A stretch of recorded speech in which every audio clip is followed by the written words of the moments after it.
Today, at the World Government Summit in Dubai, Tucker Carlson shared insights from his recent visit to Moscow to interview Russian President Putin. Highlighting his astonishment, Carlson contrasted Moscow's beauty, cleanliness, safety, and modernity with the deteriorating conditions of cities and infrastructure in the USA, London, and Paris. Watch. What was radicalizing, very shocking and very disturbing for me was the city of Moscow, where I'd never been, the biggest city in Europe, 13 million people. And it is so much nicer than any city in my country. I had no idea. My father spent a lot of time there in the 80s when he worked for the US government and barely had electricity.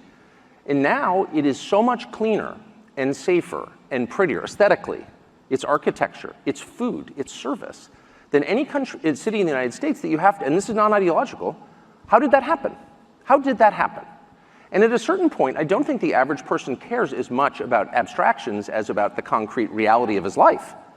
And if you can't use your subway, for example, as many people are afraid to in New York City because it's too dangerous, you have to sort of wonder, like, isn't that the ultimate measure of leadership? And that's true, by the way, it's radicalizing for an American to go to Moscow, I didn't know that, I've learned it this week, to Singapore, to Tokyo, to Dubai and Abu Dhabi. Because these cities, no matter how we're told they're run and on what principles they're run, are wonderful places to live that don't have rampant inflation, where you're not going to get raped. Sir, excuse me. What is that? Excuse me. Are you anti-American model? No, I am the most pro-American. So I'm 54. I was born in 1969. I grew up in a country that had cities like Moscow and Abu Dhabi and Dubai and Singapore and Tokyo, and we no longer have them. And what I have discovered is that's a voluntary choice.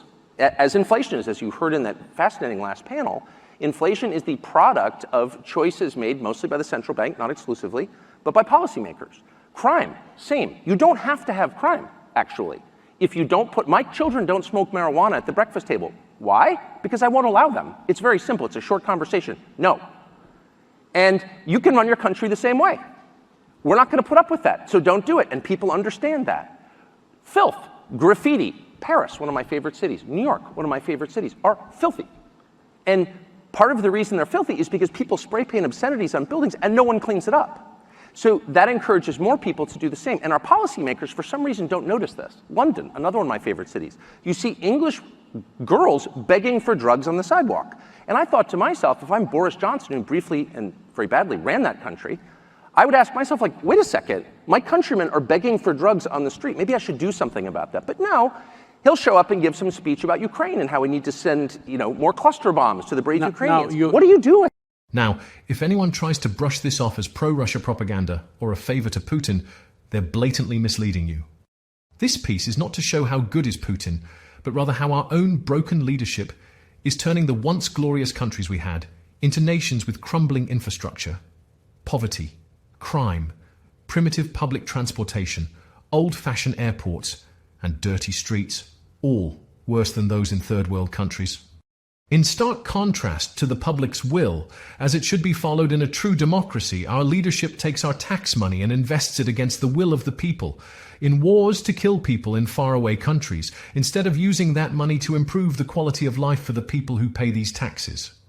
And this is the real problem we must solve in our collapsed countries, long before we try to dictate to other countries that are managed better than ours how to manage themselves. The disgraceful manner in which our country's domestic affairs are managed is the proof that we have not only no right, but also no talent, knowledge and experience to dictate to countries that are so much better managed than ours what to do and what not to do. Leadership is by example. And the personal example we have to offer does not generate the moral authority to dictate to others what to do.